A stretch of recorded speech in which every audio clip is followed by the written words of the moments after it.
You ask Tiger to solve.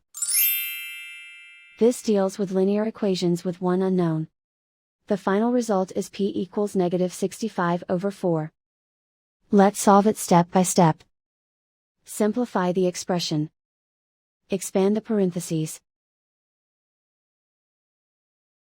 Simplify the arithmetic. Expand the parentheses.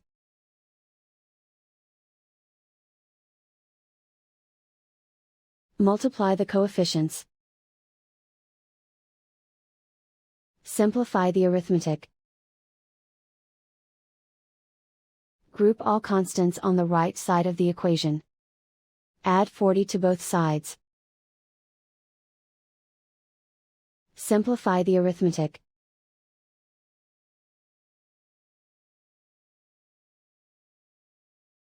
Isolate the p.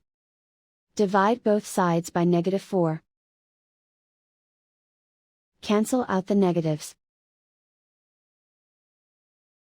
Simplify the fraction. Move the negative sign from the denominator to the numerator. And so the final result is p equals -65/4.